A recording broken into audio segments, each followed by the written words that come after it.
여러분 안녕하십니까? 이번 시간에는 전두환 전 대통령님의 서고 이후 충격적인 소식들이 이어지고 있다는 소식을 전달해 드리도록 하겠습니다. 여러분들께서 잘 알고 계시는 것처럼 이번에 전두환 전 대통령의 서고 장례식장을 찾은 전 한미연합 부사령관이었던 정진태 장군은 뭐라고 이야기했습니까? 1980년 5.18 당시에 300여 명의 북한 특수부대가 침투되었다라고 폭탄 발언을 하셨죠. 그 이후에 실제 공수부대 출신으로 이 계엄군으로 광주 봉계에 참여했던 당시 현직 중이었던 분은 뭐라고 이야기했습니까? 우리는 북괴군 특수부대원들을 수백 명을 사살을 했다. 북괴군이 이 5.18에 침투한 것을 우리는 눈으로 직접 봤다라고 이야기하지 않았습니까?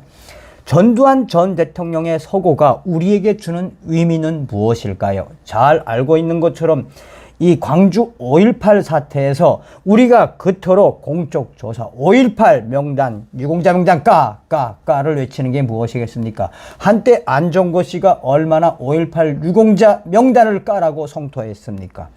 자, 그동안 광주 5.18 유공자 명단 공개는 사실상 들춰낼 수 없었던 것이었죠. 이러한 속에 지금 광주 5.18 당시에 전두환 대통령이 무엇을 잘못했는지에 대한 성토가 이어지고 있으며, 또한 좌파들과 언론들은 계속해서 전두환 전 대통령과 1980년 광주 5.18을 폄훼하기에 급급하고 있지만 우리 대한민국의 미래가 좀 보인다라는 소식도 이어지고 있습니다. 이번 소식의 핵심은 무엇이다? 그러니까 고등학교 3학년 학생에게 광주 5.18 영상을 보여준 후 소감을 쓰게 했는데 고3 학생이 기가 막히게 써서 이슈가 되고 있습니다. 핵심적으로 우리 대한민국의 교육은 누가 장악하고 있습니까? 소위 말하는 386, 586이라고 일컬어지는 전교조, 주사파 무리들이 장악하고 있지요.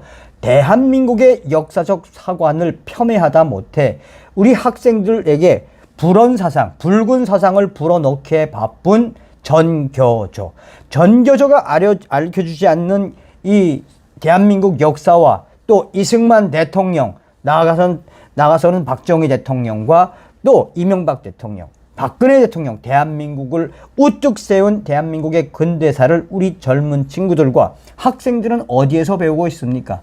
일베 조장소에서도 배우고 있고, 또 전교조가 배우지 않는 사관을 어떻게 배우고 있다? 유튜브로 배우고 있지요. 그래서 한때 대한민국의 우파적 교육의 산주소는 어디였다? 일베 조장소라는 말도 있었죠. 자, 이번에 일베 조장소 유조가 무엇이라고 밝혔느냐?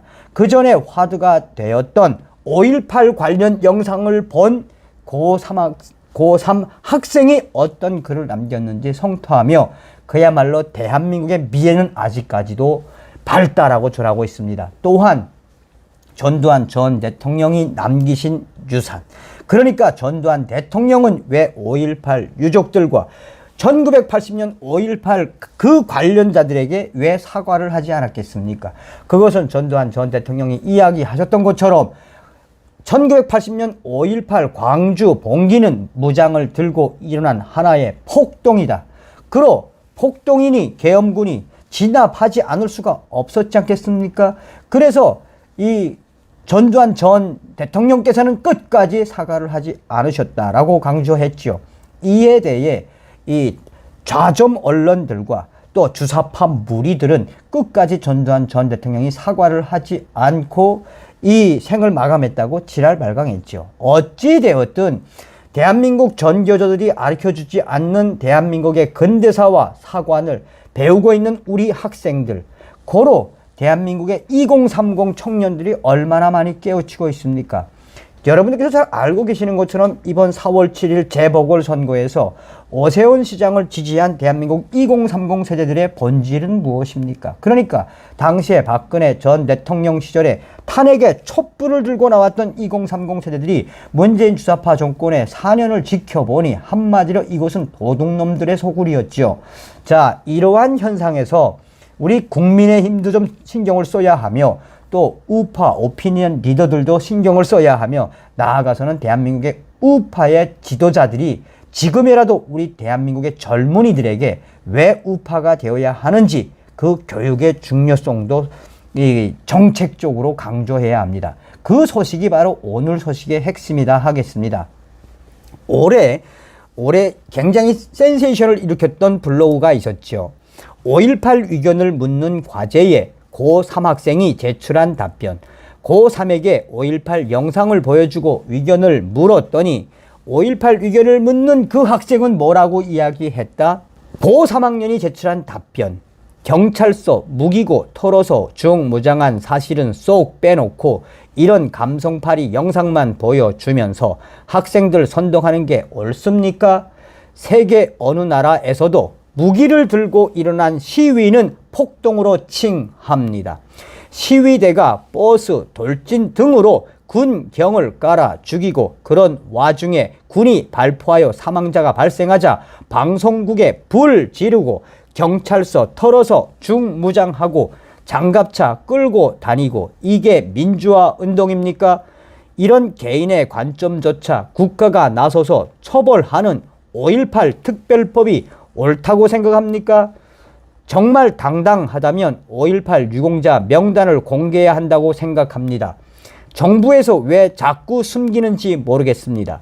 뭔가 그린 것이 있으니까 숨기겠죠. 당시에 이 글이 회자가 되고 있으면 지금 현재 보수 우파 사이트들과 유튜브, 나아가서는 SNS에서 대한민국의 고3 학생이 얼마나 5.18 사건에 대해서 잘 알고 있느냐며 이슈의 이슈를 계속하고 있습니다. 잘 아시는 것처럼 최근 사회적 논란이 뜨거웠던 5.18 광주사태 유공자 명단 공개와 관련해 우리나라 국민의 58.2%는 5.18 유공자 명단을 공개해야 한다고 생각한다는 여론조사 결과가 나왔다라고 전하고 있습니다. 국민의 세금이 들어가는 점과 국민의 알 권리 차원에서 공개해야 한다가 무려 58.2%다라고 리서치에서는 강조하고 있습니다. 나아가 국민 5.18 민주화 유공자 명단 공개에 대한 인식에서 핵심적인 부분은 무엇이다? 그동안 전라도 카르텔이라고 할 수 있는 5.18 유공자 명단을 반드시 까야 한다라는 국민 인식이 새롭게 형성되고 있습니다. 자, 본질적으로 무슨 이야기겠습니까? 전두환 전 대통령이 우리에게 준 역사적 과제일 수도 있고 전두환 전 대통령 서거가 우리에게 준 충격적인 앞으로 해야 하는 역사적 과제, 그것은 무엇이겠습니까? 끝까지 1980년 5.18 광주 무장 폭동을 사과하지 않고 서거하신 전두환 전 대통령이 옳았다라는 옳았다라는 걸 증명하는 것이 되겠습니다. 이번 시간에는 고3에게 5.18 영상을 보여주고 답변을 쓰라고 했더니 충격적인 답변. 이게 대한민국 우리 젊은 세대들이 있으므로 대한민국의 미래는 밝다라는 그 얘기겠습니다. 다음 시간에 뵙겠습니다. 멸공.